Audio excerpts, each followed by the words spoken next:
Mi nombre es Alex Barredo, bienvenido a un nuevo episodio de Mixio.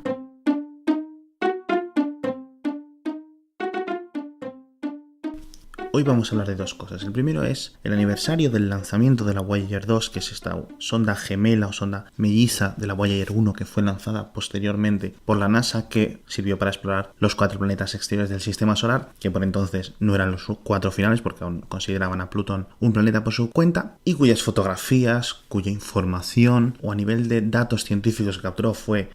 invalorable, pero sobre todo yo creo que nos podemos quedar con sus icónicas imágenes, con las fantásticas panorámicas que capturó de todos estos planetas del Sistema Solar y que a muchos nos cogieron la imaginación. Os voy a dejar un montón de enlaces en las notas para que vayáis y aprendáis cómo se creó la misión, por qué salió antes la Voyager 2 de la Voyager 1, por qué se tuvieron que lanzar casi deprisa y corriendo por la alineación de planetas que ocurría cada muchos años. ¿Y dónde están ahora? ¿Por qué podemos seguir en contacto con ellas comparados como por ejemplo la Pioneer 10 y la Pioneer 11, que fueron dos sondas que se lanzaron un par de años antes con las que hemos perdido ya el contacto? Y si tenéis tiempo para verlo hoy, os dejo un documental de 1 hora en castellano doblado, bastante interesante, con entrevista a los creadores, a muchos de los científicos involucrados en la misión, de lo que yo creo que es uno de los grandes logros de la humanidad, ciertamente de Estados Unidos, pero de la industria astronómica o de la industria de la astronáutica mundial.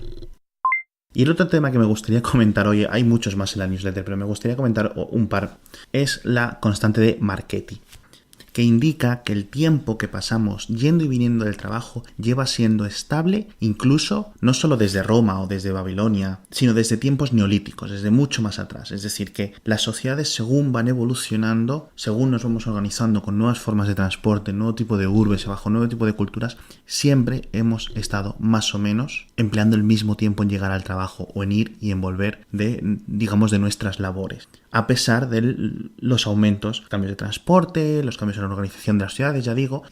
está o viene al nombre de un científico, un físico italiano llamado Cesare Marchetti, cuyo trabajo y el de un montón de planificadores urbanos y antropólogos e historiadores y tal, vamos a ir viendo cómo evoluciona o cómo influye sobre todo en cómo se organizan las ciudades a lo largo de esta primera mitad del siglo XXI, donde va a haber dos tecnologías que parece que van a cambiar todas las ciudades. Aunque todo esto viene por un artículo del New York Times que menciona el Hyperloop, el Hyperloop, yo no puedo dejar de pensar que si llega los tubos neumáticos a presión que nos permiten viajar a mucha velocidad, etc., yo pienso que primero va a ser una medida muy poco usada, aunque viable, pero que está en un estado tan embrionario que quizá podemos dejarlo apartado para la conversación. Me voy a centrar en dos temas que yo creo que van a tener mucho más que ver, y es la velocidad extra que nos van a permitir ganar las bicicletas eléctricas o electrificadas, que van a permitir que mucha gente cambie su forma de ir al trabajo, deje de ir en transporte público o incluso en coche o incluso andando para pasar a usar una bicicleta eléctrica. Recordemos que no todas las ciudades tienen la suerte de ser planas, la gente no quiere llegar sudada al trabajo, con lo cual está dejando la bicicleta como una opción que le es inviable, pero la bicicleta eléctrica o el scooter eléctrico, que al final son primos hermanos, van a poder variar mucho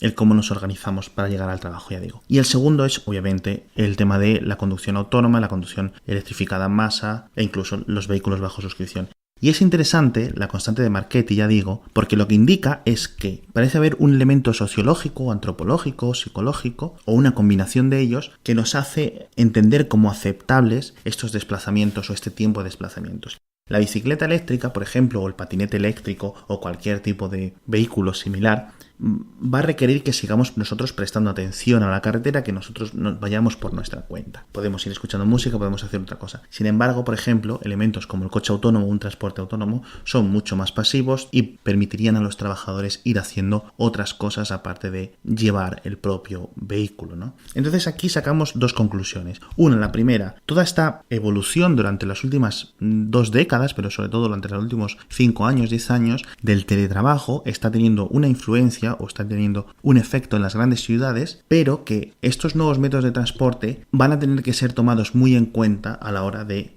diseñar las expansiones de las ciudades, porque la gente está dispuesta a gastar 40 minutos o 45 minutos o 35 minutos para ir al trabajo, y nuevas formas de ir más rápido lo que van a hacer es añadir horizontalidad a las ciudades, hacerlas cada vez más amplias, más anchas, mucho menos densas. Esto lo que puede conllevar es, pues, por ejemplo, descensos en el precio de los inmuebles, añadir parques a las ciudades, y repensar, cómo nos organizamos en las grandes urbes. Entonces, aquí nos encontramos, ya digo, con dos tecnologías incipientes, pero que seguro van a influir en nosotros, en nuestro día a día, como digo, estas bicicletas eléctricas por un lado y los coches eléctricos, coches autónomos por otro lado, y que van a crear un montón de efectos a corto, a medio y a largo plazo, de efecto mariposa, de efecto disruptivo en muchos aspectos en nuestras sociedades que aún no podemos ni prever hoy en día.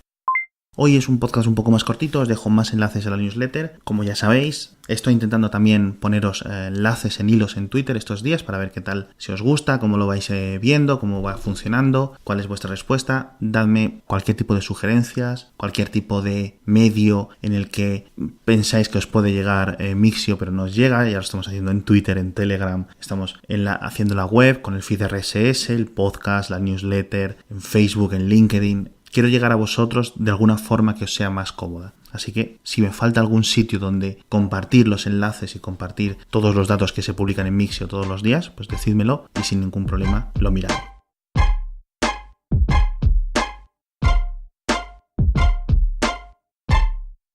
Mixio es una publicación diaria sobre tecnología creada por un servidor, Alex Barredo. Suscríbete en mix.io y recibe todas las mañanas un correo electrónico con los mejores enlaces tecnológicos del día.